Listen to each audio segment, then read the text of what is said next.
جس معاشرہ میں ہم رہ رہے ہیں مسلسل مختلف طریقوں سے محنت کر کے ہمارا مزاج مقابلے کا بنا دیا گیا ہے۔ گھروں کے اندر مقابلہ، بچوں میں مقابلہ، ہمسایوں سے مقابلہ، حتیٰ کہ ساتھ والی مسجد کے ساتھ مقابلہ۔ اس کا مینار اتنا اونچا ہے تو ہماری مسجد کا اس سے 10 فٹ اونچا ہونا چاہیے۔ اس میں یہ کام ہوا ہے تو ہماری مسجد میں اس سے زیادہ ہونا چاہیے۔ ان کے مدرسہ کے اندر یہ ہے تو ہم نے اس سے آگے بڑھ کے کرنا ہے۔ غرض کے دینی حوالے سے اور عصری حوالے سے مقابلہ، کمپٹیشن، مسابقہ، یہ اگر اعمال کی بہتری کے لیے ہو، اجر و ثواب کے حصول کے لیے ہو، اللہ رب العالمین کی رضا حاصل کرنے کے لیے اور پیارے پیغمبر جناب محمد رسول اللہ صلی اللہ علیہ وسلم کی سنت کے مطابق ہو تو بہت اچھا ہے۔ وہاں بھی مسابقہ ہوتا تھا، لیکن اگر اس کے اندر حسد یا ریاکاری آ گئی تو پھر تباہی کے علاوہ کچھ نہیں ہے۔ یہی کیفیت ہماری عبادات کی بن چکی ہے۔ اللہ رب العالمین نے جو ایام ہمیں عطا فرمائے، عید الفطر کا اور عید الاضحیٰ کا، اس کے مقابلے میں معاشرے کے اندر کتنے ہی دن ایجاد کر لیے گئے کہ جی یہ بھی دن ہے اور یہ بھی دن ہے اور یہ بھی دن ہے، اس کے یہ فضائل ہیں، اس کی یہ فضیلت ہے، اس کا یہ مقام ہے، اور یہ دن تو عیدوں کی بھی عید ہے۔ یہی کیفیت راتوں کے حوالے سے ہے۔ اللہ احکم الحاکمین نے ذوالحجہ کی راتوں کی قسم کھائی ہے کہ سب سے بہترین راتیں یہ ہیں، اور رمضان المبارک کے آخری عشرہ کی طاق راتوں میں سے ایک رات کو 1000 مہینوں سے بہتر قرار دیا ہے۔ لیکن چونکہ وہ مزاج کمپٹیشن کا اور مقابلے کا ہے، کلمہ پڑھنے والوں کو اللہ کے قرآن پر اور نبی رحمت علیہ الصلاۃ والسلام کے فرمان پر سکون نہیں ملا۔ انہوں نے پھر اپنی مرضی سے راتیں ایجاد کی کہ اس رات کی تو بڑی اہمیت ہے۔ اور اس رات میں پھر کیا ہوتا ہے؟ ایک کہتا ہے میں نے جناب 50 نفل پڑھے ہیں، وہ کہتا ہے لو تم نے کچھ کیا ہے، میں نے تو 70 پڑھے ہیں۔ دوسرا کہتا ہے بس 70، میں نے تو جناب 80۔ تیسرا کہتا ہے میں نے 90، وہ کہتا ہے 100۔ اس طرح کر کے رکعتوں کے اندر پھر مقابلہ ہوتا ہے اور اس کی تشہیر ہوتی ہے، اور یہ بھی اہتمام کیا جاتا ہے کہ ایک رات میں پورا قرآن پڑھ لیا جی، محفل شبینہ کروائی ہے ہم نے۔ نبی رحمت علیہ الصلاۃ والسلام سے صحابہ کرام نے جب پوچھا تو فرمایا کہ 3 دن سے پہلے نہیں مکمل کرنا۔ بہت زیادہ کوئی پڑھنے والا ہے تو کم از کم 3 دن کے اندر قرآن پڑھے، تاکہ اس کے الفاظ و حروف کی ادائیگی اچھے طریقے سے ہو۔ جب وہ سپیڈ چلیں گے تو الفاظ کا تو معاملہ خراب ہو جائے گا۔ قرآن کا تو یہ مقصد ہی نہیں ہے۔ قرآن تو آیا ہے سمجھنے کے لیے، عمل کرنے کے لیے۔ اور یہی کیفیت ہماری نفلی عبادت کی ہے۔ فرائض کے اندر اعتدال ہے، میانہ روی ہے، کیونکہ جب امام نماز پڑھائے گا، جماعت کروائے گا، وہ نماز جمعہ کی ہو، وہ عیدین کی ہو، وہ یہ 5 نمازوں میں سے کوئی بھی نماز ہو، جب اس نے جماعت کروانی ہے یا آگے تراویح کا معاملہ ہے، وہ اس سے تھوڑا سا منفرد ہے کیونکہ وہ نفلی عبادت ہے۔ جب فرائض کی جماعت کے ساتھ نماز پڑھی جائے گی تو امام کے لیے ضروری قرار دیا گیا کہ اپنے مقتدیوں میں سے وہ دیکھے کہ ان میں بوڑھے بھی شامل ہیں، ان میں بیمار بھی شامل ہیں، ان کے اندر مسافر بھی شامل ہیں، اور ان کے اندر وہ لوگ بھی موجود ہیں جو بیچارے کام کے تھکے ہارے ہوئے ہیں۔ کیونکہ واقعات پیارے پیغمبر علیہ الصلاۃ والسلام کی جب موجودگی کے اندر یہ ہوئے تو اللہ رب العالمین نے قیامت تک آنے والوں کی تربیت فرما دی۔ وہاں پر وہ واقعہ معروف ہے کہ صحابی آئے، بڑا معروف نام ہے ان کا، لیکن صحابہ اکرام رضوان علیہم اجمعین اور اسلاف کا طریقہ کار یہ ہے کہ جب کہیں پر کوئی ایسا واقعہ ہو تو صحابی کا نام نہیں لیا جاتا، تاکہ کسی کے ذہن کے اندر کسی قسم کا کوئی ایسا شک شبہ پیدا نہ ہو یا ایسا کوئی وہ لفظ نہ ادا کر بیٹھے۔ جماعت کے ساتھ نماز شروع کی، امام صاحب بڑے سکون اور تحمل کے ساتھ نماز پڑھا رہے ہیں۔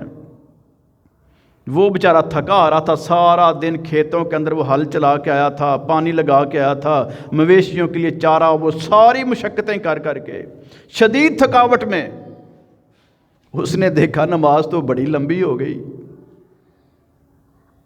جا کے پیارے پیغمبر علیہ الصلاۃ والسلام کو بعد میں شکایت لگا دی کہ میں نے فلاں محلے میں نماز پڑھی ہے، کیونکہ مساجد زیادہ بن چکی تھی بعد میں۔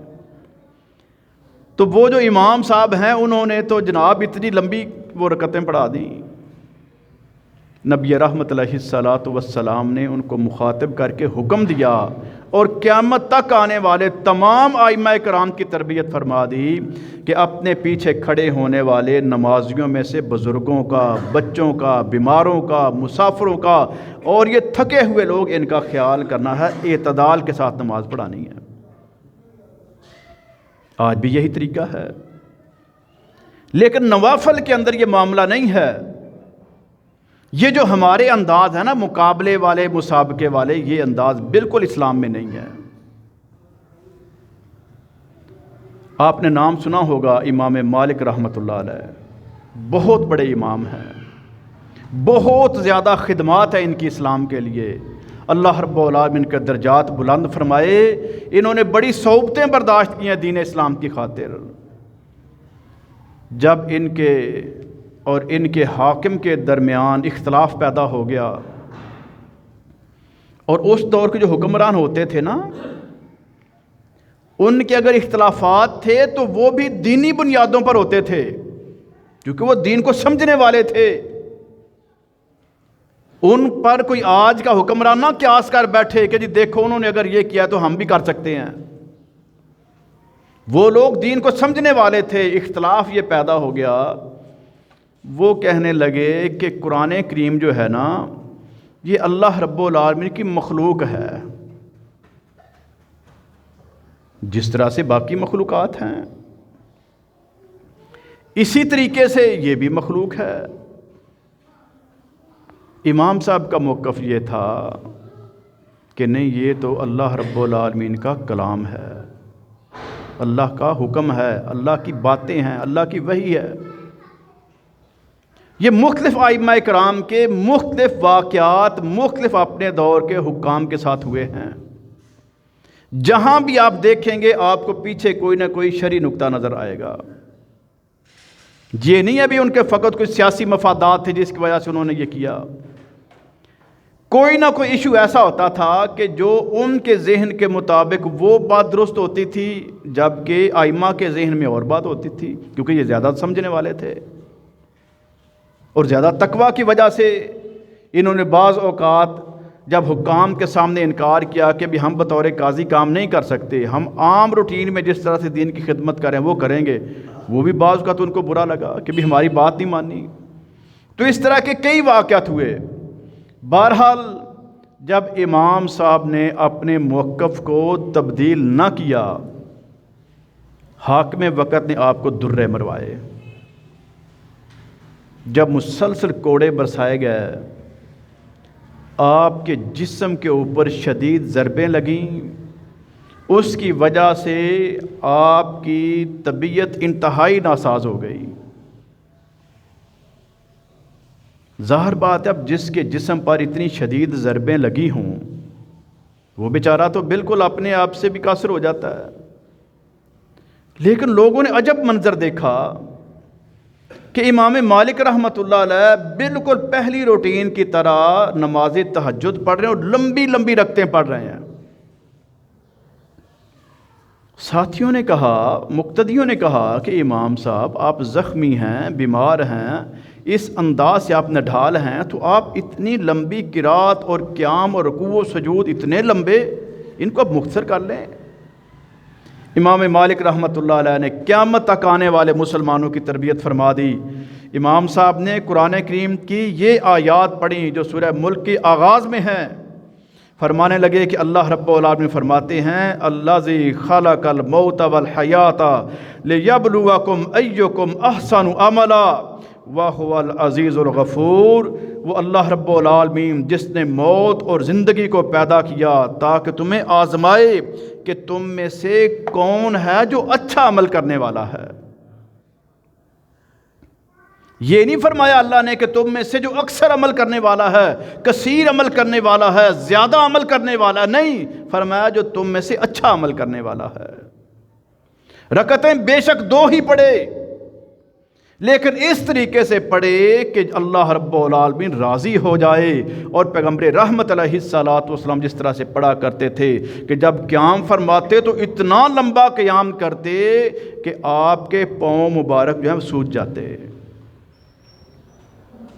رکوع کرتے تو بہت لمبا، اور جب سجدے میں جاتے سیدہ عائشہ صدیقہ رضی اللہ تعالیٰ عنہ فرماتی ہیں کہ بعض کا جب میں تہجد میں دیکھتی کہ پیارے پیغمبر علیہ الصلوۃ والسلام نے اتنا لمبا سجدہ کر دیا تو میں بعض کا ڈر جاتی کہ کہیں روح نہ پرواز کر گئی ہو، اتنا لمبا سجدہ۔ اب اس طرح کا قیام ہو، اس طرح کے رکوع و سجود ہوں تو ایک رات میں کتنی رکعتیں پڑھیں گے آپ؟ کہاں سے لے آئیے مقابلے بازی کے طریقے کہ میں نے 100 رکعتیں پڑھنی ہیں اور ہر رکعت میں جناب 10 مرتبہ سورہ اخلاص بھی پڑھنی ہے اور یہ بھی کرنا ہے وہ بھی کرنا ہے؟ یہ کیا کر رہے ہیں آپ؟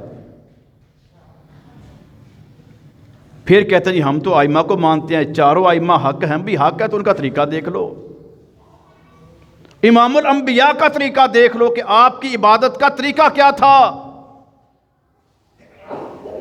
اور اگر امام الانبیاء کے طریقے کو چھوڑ کے اپنے طریقے ایجاد کرو گے تو کہاں قبول ہوں گے، کیسے کام آئیں گے؟